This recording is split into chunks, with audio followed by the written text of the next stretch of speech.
I was getting the gist of what he was saying just fine, Yeah. and the message was quite clear. Um, Death is part of the illusion. Bodies, minds, is all part of the illusion. The illusion, and Les Just what 11 he was saying, made it just very fine. clear. The illusion And the is message. not separate from the reality. There's only the oneness. And so that, boy, that drove it home completely. This whole message about born, live, die, which is like we hear on Monday mornings. That's so cute. Um, is there to teach us, and it doesn't exist at the same time. And there's the paradox that makes it true.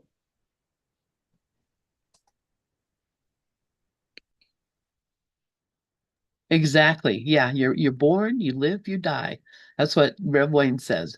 You're born, you live, you die. Not really. Yep.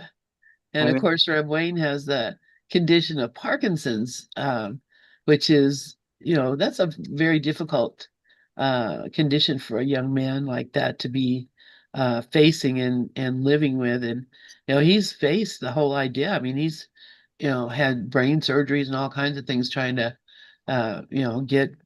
get back to the the person that he thought he was before. And he's an actor, and he's a director and a writer, and he works with Second City in Chicago there, and all kinds of stuff he does. But he's just pushing through.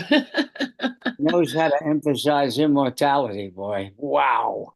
Yep, exactly. So hi everybody, good evening, good evening.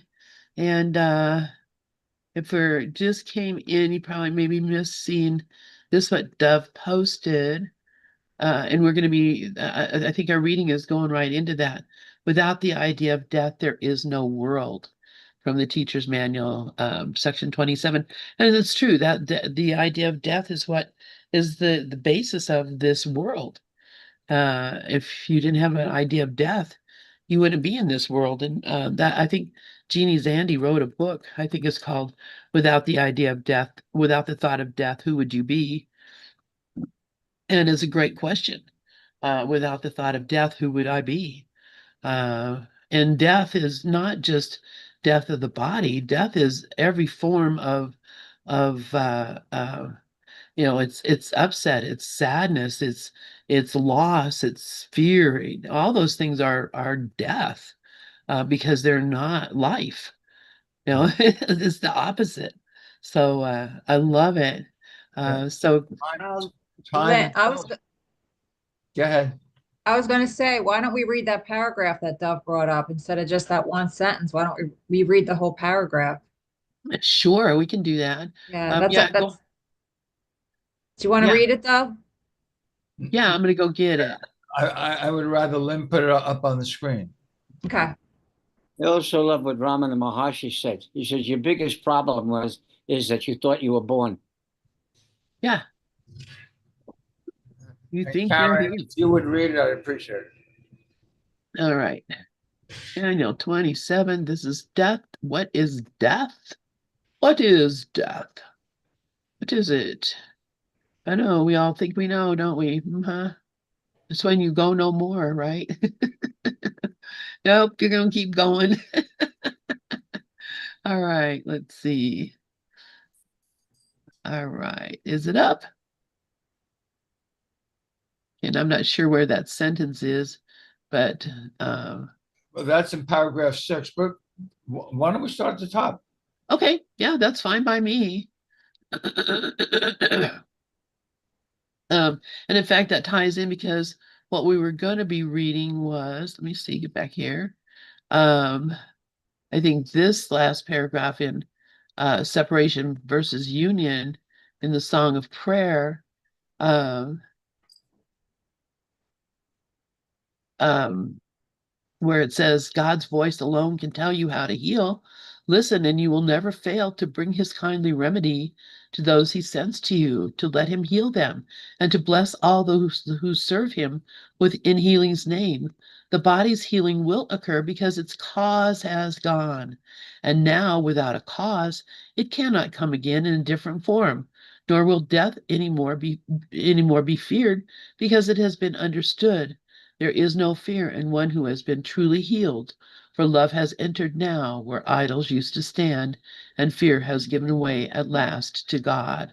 So that was the last paragraph of this section we're in. But let's get back to where did I go? Oh, let's see. I'm going backwards. Let me go this way. For some reason, I don't see that in paragraph 6. That was the reading for this evening.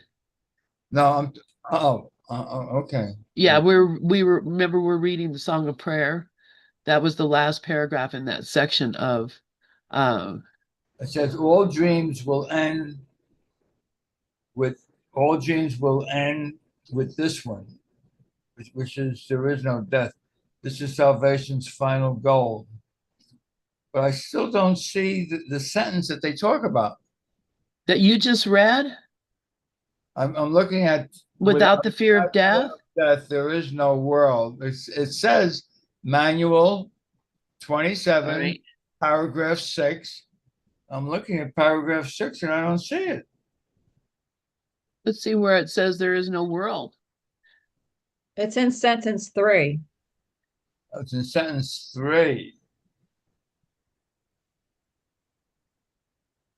Okay. I must say something different than that but we'll get there. We're getting there. It's in sentence 3. What would you say? Yeah, it's in paragraph 6, sentence 3. Oh, I'm going the wrong direction here. The fun thing is I'm looking at my book. I can't see it. Where am I at? Oh, okay. Oh, wait.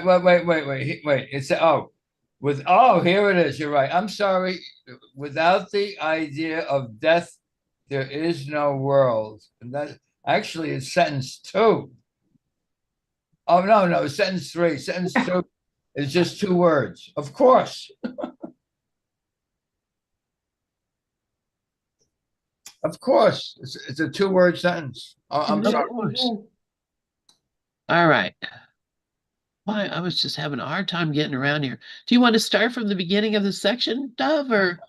That's up to you. I don't know. Sure, because I think it's a good idea. Apparently it's coming up. Brooklyn's afraid she's going to get killed on the subway because she doesn't like the loud music. And I think I'll send her some earplugs because she said it was hurting her ears. So yeah, let's read this. What is death? Who would like to read? Go ahead, Rafi. We'll just read it through. Oh, did you want me to read it? Sure. Sure. Death is the central dream from which all illusions stem. Duh. It's not madness to think of life as being born, aging, losing vitality, and dying in the end. We have asked this question before, but now we need to consider it more carefully. It is the one fixed, unchangeable belief of the world that all things in it are born only to die. This is time for me to put on my glasses. This is regarded as the way of nature, not to be raised to question, but to be accepted as the natural law of life. And it couldn't be more wrong. The cyclical, the changing, the unsure, the undependable, and the unsteady, waxing and waning in a certain way upon a certain path. All this is taken as the will of God. Couldn't be more wrong. And no one asks if a benign creator could do this. Well, I think a lot of people ask now. A lot of people are going, are you kidding? I know I asked about that when I was a kid. I was just like, what kind of God is this? Some crazy stuff. Well, I asked when I was younger, I said, how could we be born, live, and die if God is immortal and we are made in his image? That's a great question. And then I forgot about it because I was a teenager and chasing girls. but then it came back to me later on in life. That's something. That's pretty deep stuff. The question I asked that really made everybody mad was, how come I'm a nicer person than God? Because I would never do any of these things that God does. I mean, could not understand how I could be a nicer person than God. I just thought there had to be something wrong about that. But then I got all the explanation. Oh, he's a just God. But fuck, excuse me. No way. There's no justice in that. This is crazy.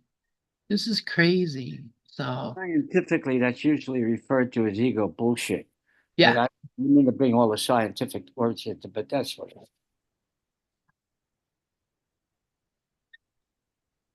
All right. There's a storm going on. It just came up outside.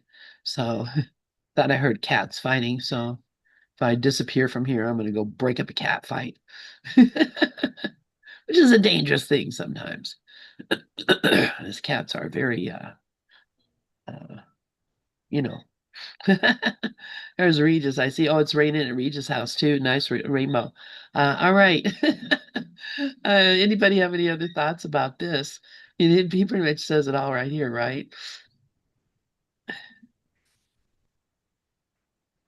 I have something to say really quick. That last sentence, and no one asks if a benign creator could will this.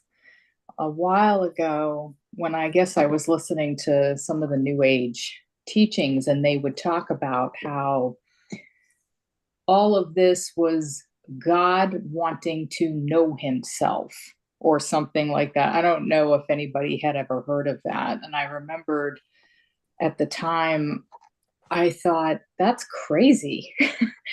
Because how could, and this is, and I was still struggling with that. And I would say right before, maybe a few months before I found the course, at one point I just kind of looked around and I was like, it just seems like there are threats everywhere, right? You go outside, all kinds of different bugs and reptiles and weather patterns, and this could happen, that could happen. I mean, a plant, if it's a poisonous plant, that can get you too. And I remember looking up and I was like, I don't get it. God is supposed to be perfect. And George Carlin voice like filled my mind. It was like, is this the best you could do? I just don't believe it. I don't get it. And it just seemed like that whole idea that we were here as extensions or expressions of God because God wanted to know himself through us like this way, to me just made God into this incredibly cruel jokester puppeteer. And I couldn't accept that. And so when I finally picked up the course, I was so relieved to realize that God has like nothing to do with this, but I can believe, that perhaps curiosity or the sun or something did it, but I just could not believe that God could do this. I just couldn't. So I just wanted to throw that in there. Thank you for that. And what a wonderful question and what a wonderful thought. And of course, how could, God be doing these awful things? And what really I think I've learned from A Course in Miracles is that I don't know what anything is for. So, what to me is a tragedy may be the most important, best thing that could ever happen to a person. And I look at my own life where, I was just thinking today, I was listening to Ken,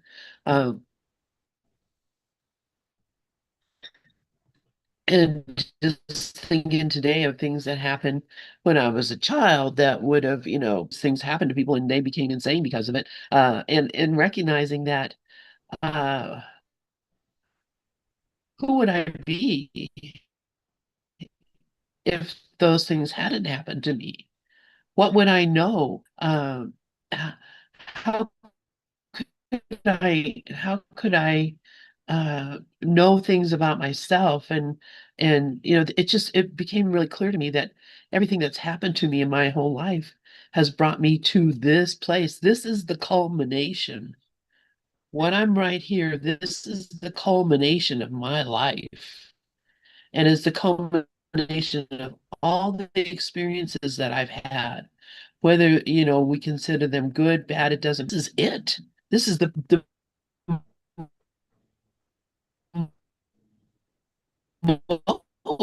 You're breaking up. this is it. I'm at the top of my cultivation. I'm not. Yeah, my internet connection is unstable because of this stupid. Thank you for telling me that, Rafi. So yeah, the question is, and I began to these things that I condemn for no reason whatsoever. I condemn for no reason whatsoever other than my own opinion or ego thought about what I think should be happening, and not recognizing that the only thing that should be happening is what's happening right now, because this is it. So the story, and I see Rafi has his hand up. I'll be happy to hear, what your thoughts are on this as well.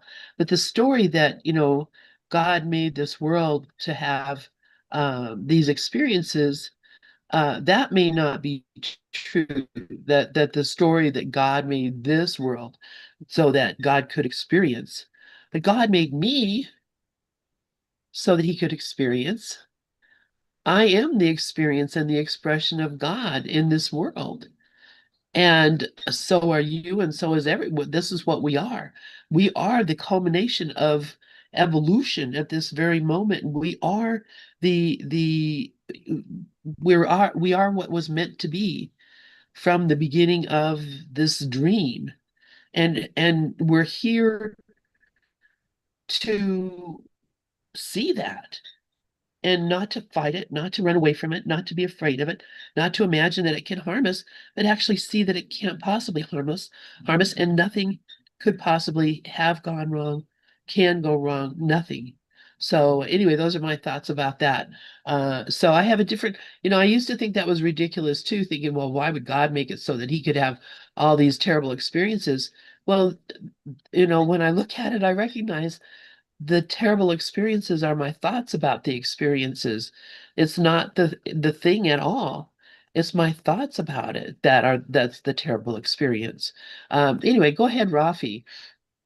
Yeah, I love that people, or a lot of people, express that God does these terrible things. How could a good God do these natural disasters, wars, and stuff? That has nothing to do with it. That's all ego. You want to know God? Somebody holds a door open for you. There's an unexpected, spontaneous act of kindness. You get a check in the mail out of nowhere, and it's huge. You meet the perfect person, and you have this love that lasts a lifetime. All of this stuff is indications of the truth of God cutting through the dream and showing you, I'm here. But a lot of people look at God as, because we add pronouns to it. It's a him, it's a you, it's a them, and there's no, and that isolates it as a separate thing. But if you look at God as infinite love, then there's no separate thing. And the stuff that shows up in your life, that in the release technique we call gains, is an example, once again, of the divine presence showing up saying, here I am, and I'm what you are. And the rest of this stuff is all make-believe. And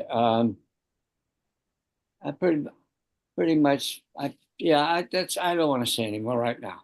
Yeah, thank you for that, Rafi. That's beautiful, beautiful, beautiful.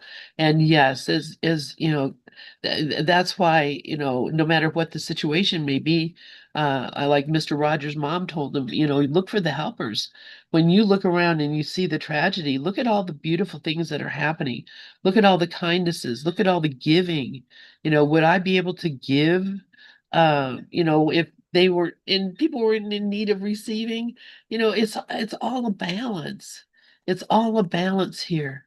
And until we integrate the truth of what we are, we're going to be just seeing this as being all out of whack. But when you begin to see it from the point of view that, first off, there's nothing really happening here. This is a story that I'm watching. It never actually happened. A cruel God did not make a terrible world. We made up a story, and we listened to that story, and we believe that story, and we make up more stories about those stories, and that becomes the basis of our lives, becomes the basis of who we think we are. And so the coming to the place where I recognize that I am not that. I'm not that. I am, this thing you see here is not what I am, but it is as loving as I am, it is good as I am, it is as kind as that I am. It holds everything for me. And I'm just grateful for that. And I have to look at everything and everyone the same way. I'm grateful for everyone playing their part, everyone playing their role, so that I can see that about myself and everyone else. Does anybody else have any thoughts? Let's go on and read the next paragraph. So death is a central dream from which all illusions stem. And it is madness to think of life as being born, aging, losing vitality, and dying in the end. It's just insane. Who would like to read paragraph 2? I'll read paragraph 2. Thank you. In this perception of the universe as God created it, it would be impossible to think of him as loving. For who has decreed that all things pass away, ending in dust and disappointment and despair, can but be feared? He holds your little life in his hand but by a thread, ready to break it off without regret or care, perhaps today. Or if he waits, yet is the ending certain. Who loves such a God knows not of love because he is denied that life is real. Death has become life's symbol. His world is now a battleground where contradiction reigns and opposites make endless war. Where there is death, is peace impossible. And yeah, it pretty much goes back to what I said before of feeling like if this was true, then God is just this incredibly cruel puppeteer. And, I would kind of, something terrible, seemingly terrible would happen, whether it was to me or somebody else. And I would just think of God just kind of pointing, being like, haha, sucks for you. I'm here all kind of safe. Too bad for you. Better you than me. And it's like, I just couldn't. I didn't know what to think with all of that. And then when you go day in and day out and you think this is your creator, it's probably kind of easy to be stressed out. I was too. So like I said, I just feel a whole lot better knowing, and I knew this couldn't be true. There was just something in my gut that knew this can't be real. This can't be true. There's just no way a perfect loving creator could have thought this up even as a joke. So I'm very, very thankful to have been learning that it's just not true. Yeah, thank you so much. Yes, I love that. Karen, please go ahead. Thanks, Dana. Yeah, I agree very much so. And as Rafi's familiar, I was raised in Catholic school. So we know what we were taught in Catholic school. We were taught of a punishing God, a fearful God. And this is what we grew up. And I knew then it wasn't true. I knew then when I was in fourth grade, I knew that this couldn't be so. And then when I was in fifth grade, when I was hit by a nun, I definitely knew it wasn't so. And I told the nun that is not of God. I told her, I said, that is not of God. Like, why, like that just wasn't, I was so, I guess, disrespectful at the time, you would call it, to them, that I got kicked out in seventh grade because I just couldn't deal with it. And so what attracted me to the course was exactly what Dana is talking about. And lesson 46 sealed the deal for me. And lesson 46 is God is the love in which I forgive. And the very first sentence he said, God does not forgive because he never condemned. And then that was it for me. Yeah. And like when I read that, I was like, yes, that is what I believed all along. And once I read that, I knew that this course was for me because I was a little confused at first in the beginning. I was, wasn't sure because it was the language was a little foreign to me at first, but that spoke my language.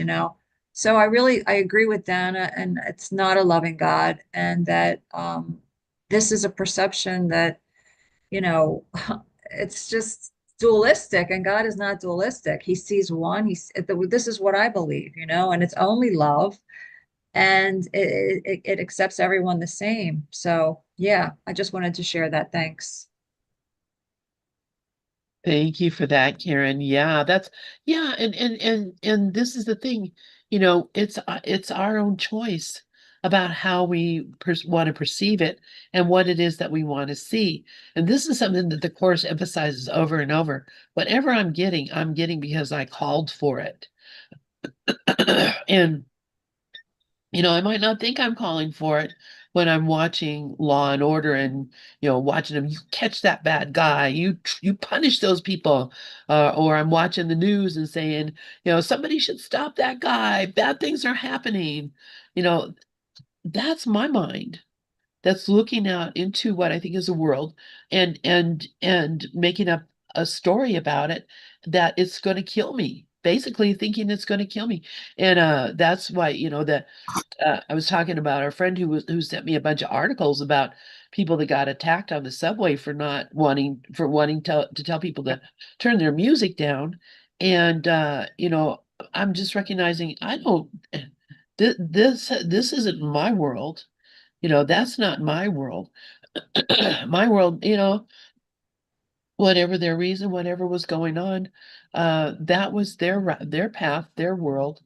And no one was harmed in the making of this film. Basically no one was harmed in the making of it. Let's see, Rico, please go ahead. Good evening, family and friends. I send you love and light from my heart to yours. Thank you for allowing me to be here with you. I apologize for being late. I'm in another Zoom group that spills over a little bit into this. I haven't figured out metaphysics of a jazz band yet, but I will. What I want to say firstly is thank you to Rafi and Dana for sharing. I really got something from both of you. But Karen made me realize in the fourth grade, I so admire you, Karen. I mean, I admire you before this, but for having the courage to realize in the fourth grade your relationship with the God that we're trying to shove down your throat. For me, I didn't realize it till I got to 12 steps, which was before I got to ACIM, that the only concept I ever had of God is what somebody else told me.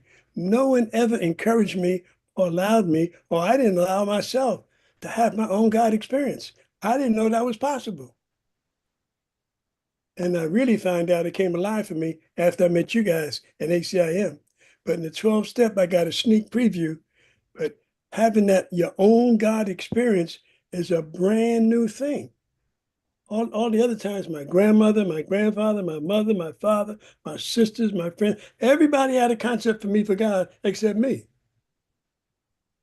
And now that I've had a God experience, I'm like, I got on a new pair of glasses.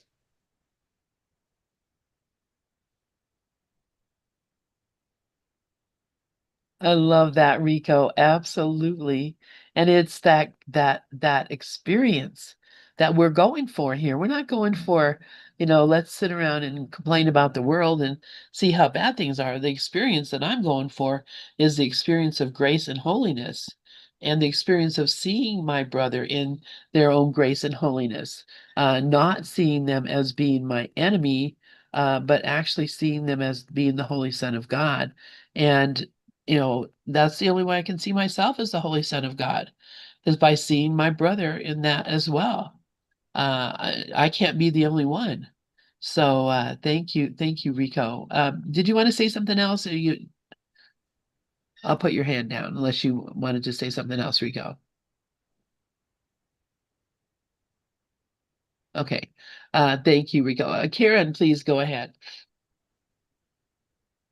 Yeah, thanks, Rico. And to your point, you know, back in the day, because we're around the same age, you know, I mean, our parents trusted in the nuns. Our parents trusted in the system. And back in that time, we were allowed to get hit. That was legal. That was called discipline.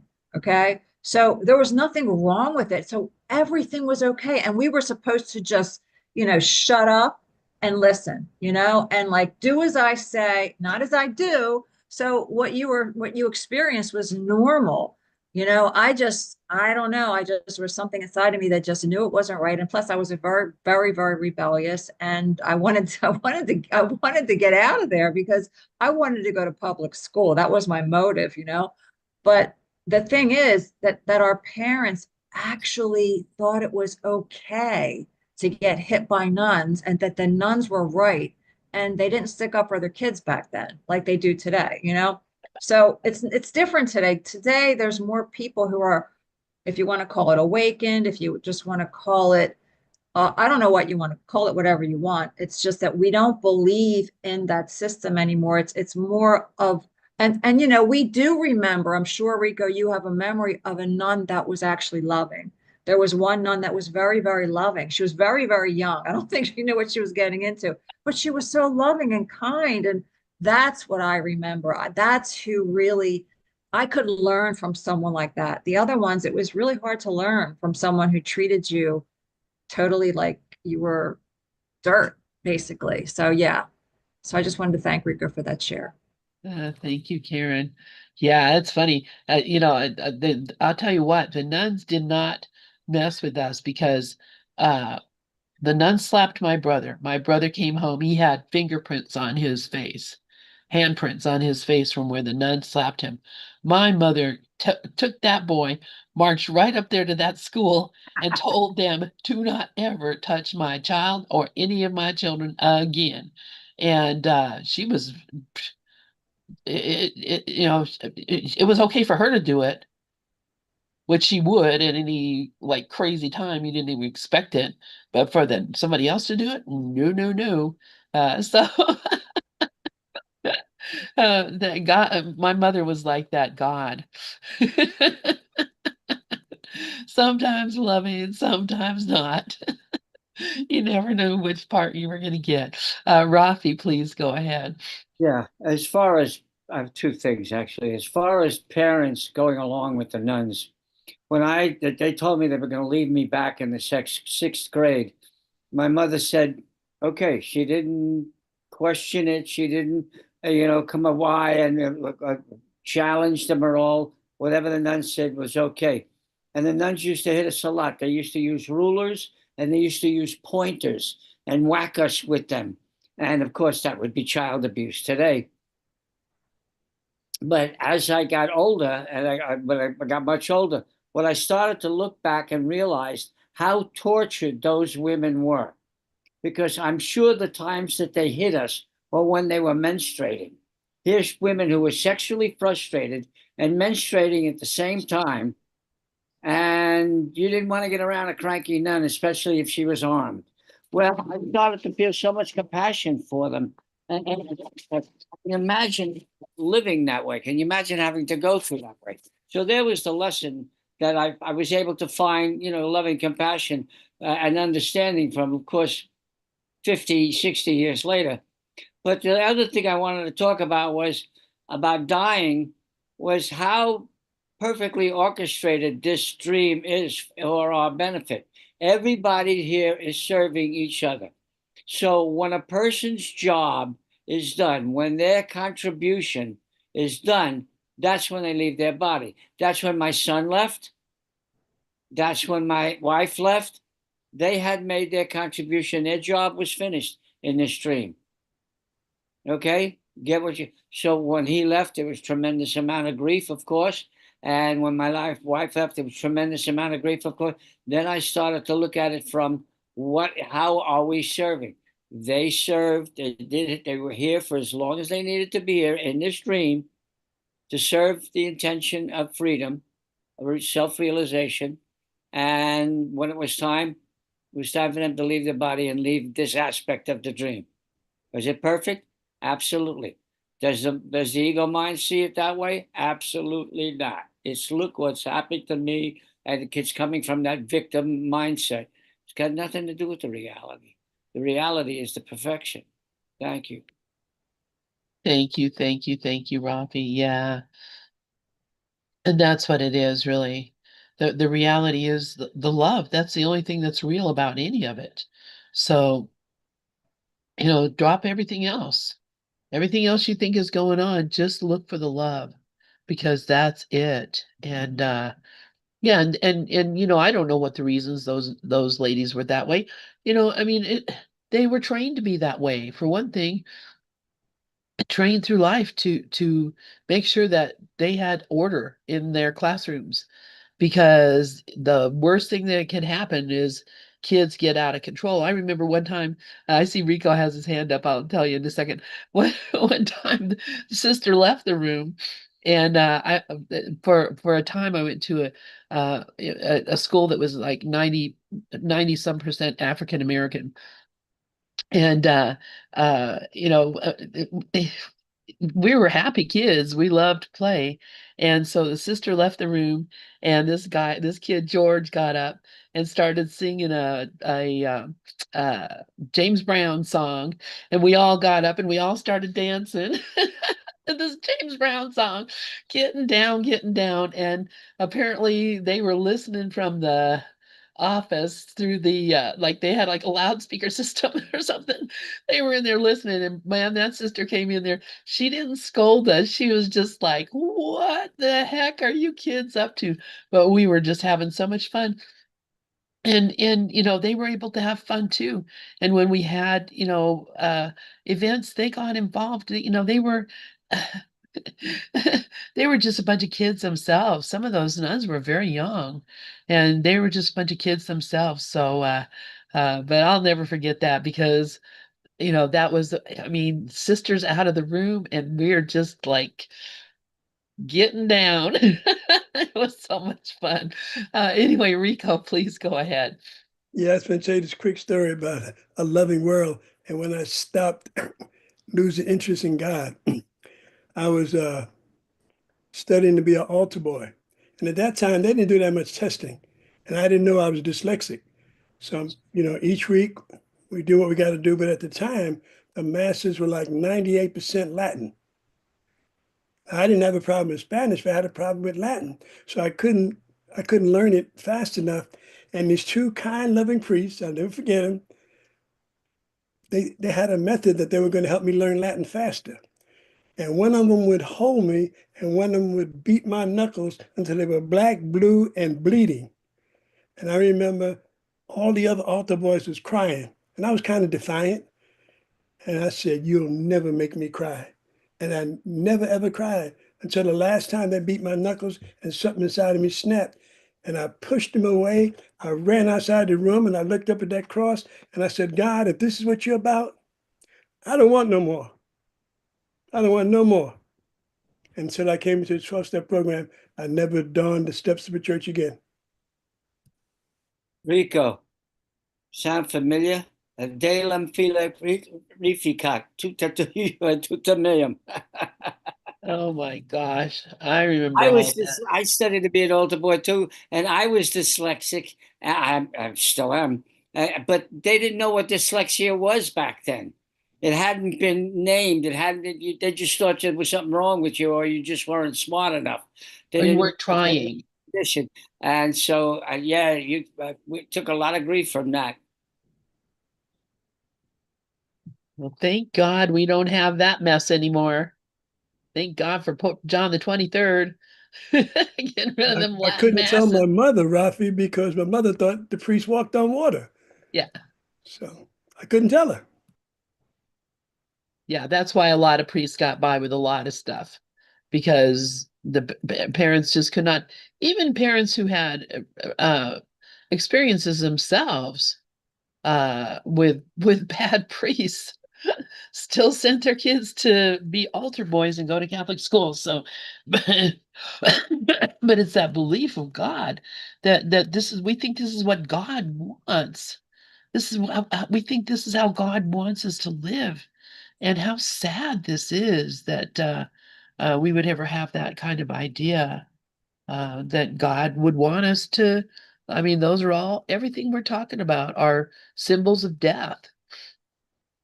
And the whole idea that, we would believe that that was what God wanted is just craziness. Let's look at paragraph 3. I love all these.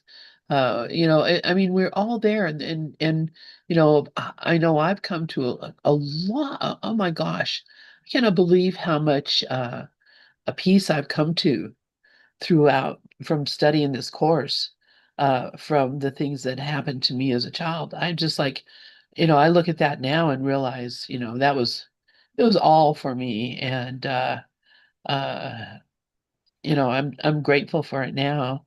And I'm grateful for the characters that were there to play their parts, because I know they were in hell too. I know my mother was in hell, absolute hell. And I knew my stepdad was in hell, you know.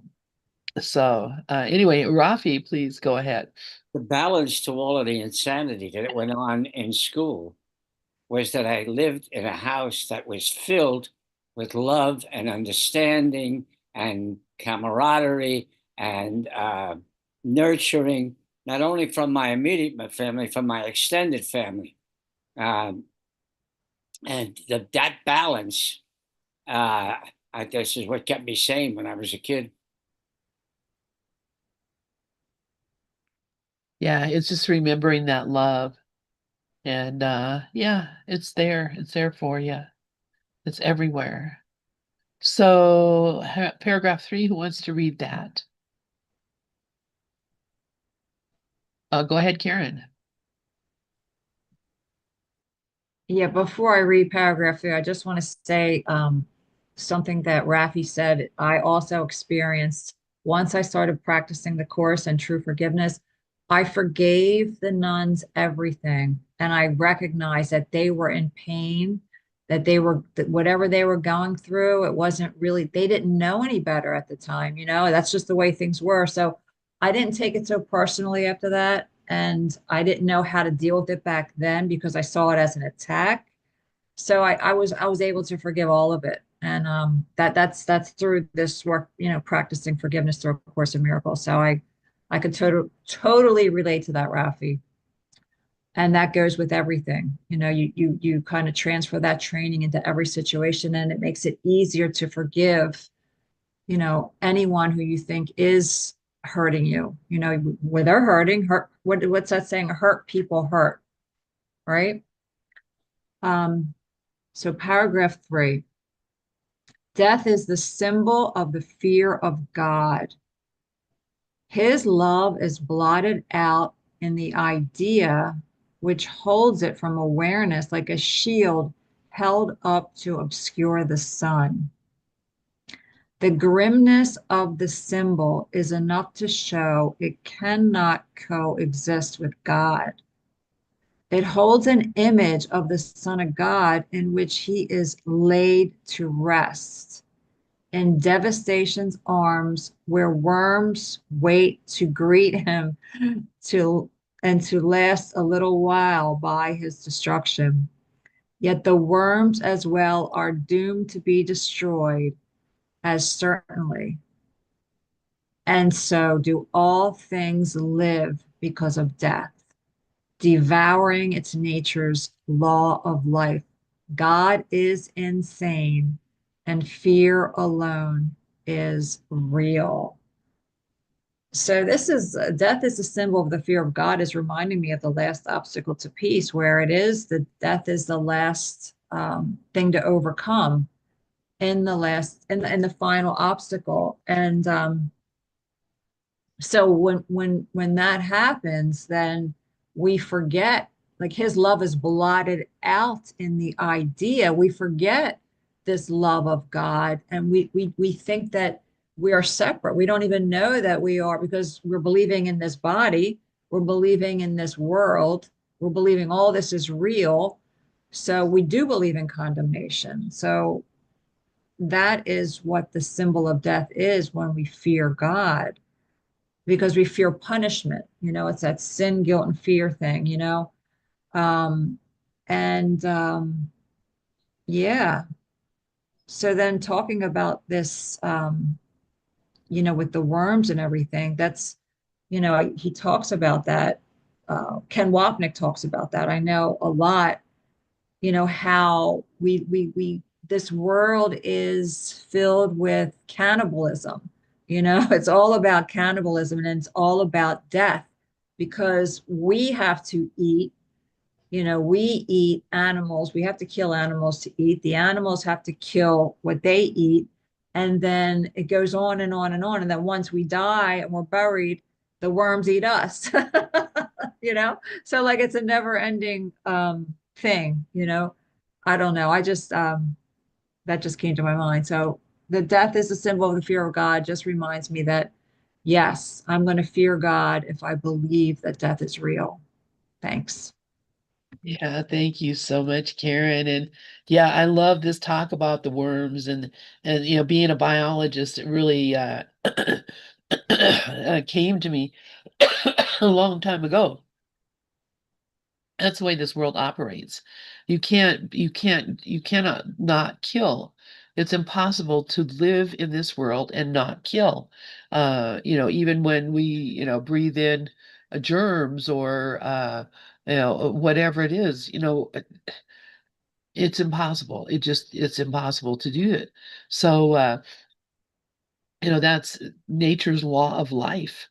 Uh, and it's only because the thing about this illusion is that it is confined. It can't expand or grow or change or get any, there can't be new stories, new craziness going on. It's already defined. And so as it's already defined, there is nothing coming from the outside to nourish us or give us life or whatever. It's all coming from within the system that we built. So in the system that we built, the only way that we can live is by by killing other things, whether it's a plant or I mean even I don't want to get into it because it doesn't matter if you're a vegetarian or not. Where do you think that produce is coming from? What do you think is happening in those fields?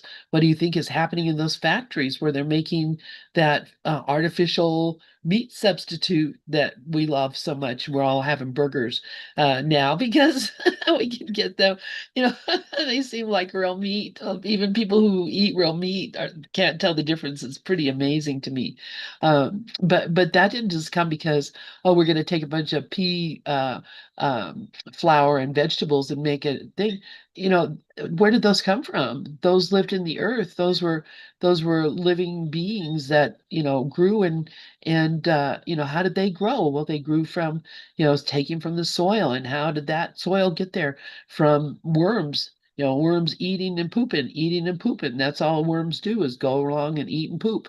So that's us too. We are worms, just like that. Anyway, it's just when you look at it, it's a closed system. You can't. We have to eat each other. We have to eat. Uh, what's here because there's nothing else. Nothing's coming from the outside. And I know that's probably pretty rambling and crazy, but when you look at it, you recognize, oh, that is the way of this dream. And as long as I think I'm a body, I'm going to be eating and pooping just like the worm. And there's nothing can be done about that. I can't, I mean, there are people that I don't know if you all know people who say I'm a breatharian. I don't eat food. I just breathe air.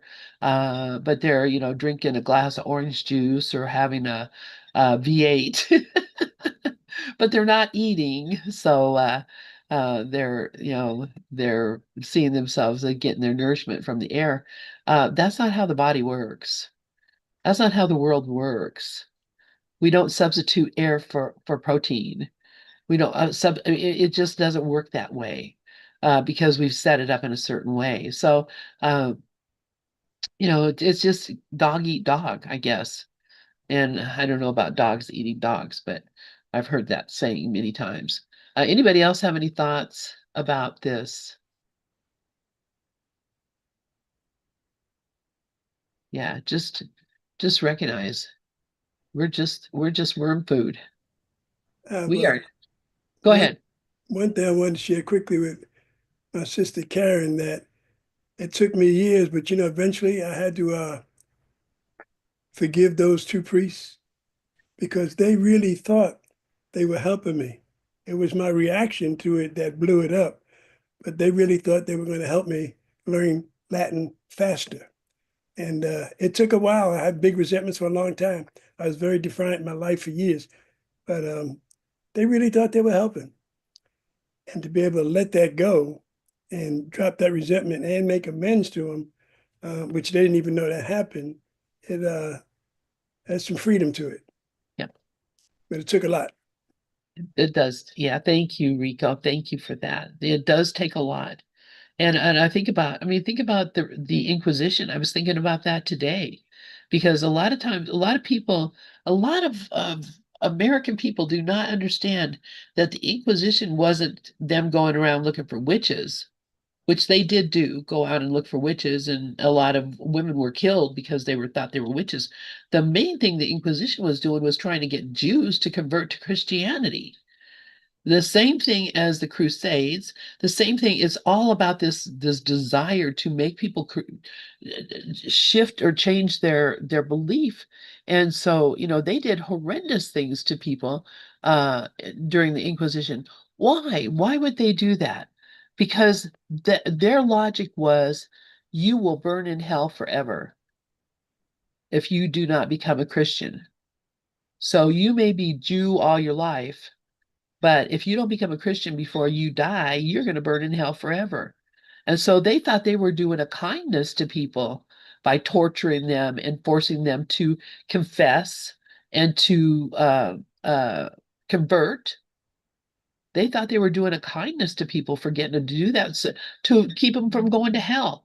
This is what this belief, this God, is so crazy, is thinking that this God would want that to happen.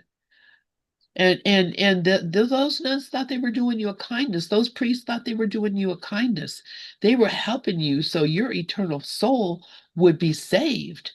Hallelujah. Oh, okay. Rico has his hand up, and so does Rafi. Go ahead, Rico.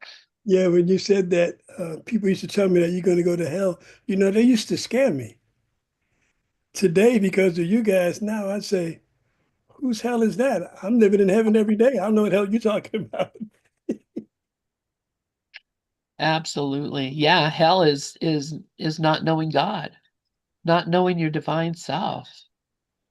And I'm in heaven. Rafi, please go ahead. You just described what their mindset was. I've got to save you before, I could convert you. Otherwise, you're going to burn in hell. It's just the ego wanting to be right. That's all that was. I'm right, you're wrong, and I'm going to show you how wrong you are by hurting the hell out of you until you could agree with me. And what they did was they created, because in this dream world, karma is a thing, because it's mental. They created a karma for themselves, which meant that they were going to perpetuate whatever you do to anybody else, you're doing to yourself. So they were actually punishing themselves without even realizing it. And it's astounding how all of it works out, where everything is orchestrated so perfectly. Absolutely, absolutely. It is astounding. It's astounding. Time is fleeting. Madness takes control. Yeah, anybody know who I'm talking about there? Anyway, let's do the time warp again. Anyway, our time is up, you guys. I Speaking think of time Dove has warp, just gone into ecstasy, I think so. It appears. a rapture of being. Beautiful, Dove. I love it. All right, you guys, I love you all. Thank you, thank you, thank you for being here with us tonight. Thank And you. Good night.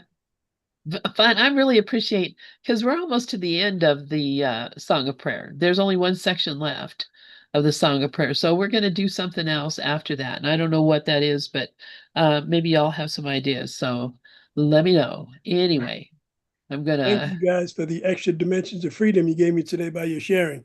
Appreciate you. Thank you. Thank you. Thank You you. all. Love you guys. Bye-bye. Thank you. Oh, and Dana is on tomorrow, after Wayne. So, or after what time? She'll be on after, whoever's the last one on tomorrow. Is it Susan Michelle? Anyway, Dana will be here, so please join us. Yes. So at 2:00 p.m. Eastern, Dana will be here. Oh, that's great. And she's going to be Yeah. talking about the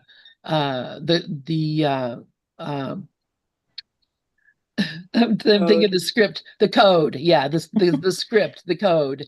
Yeah, so she's gonna be talking. Thank you, Dana. All right, so please come in and hang out with us tomorrow at 2 p.m. Eastern. All right, love you.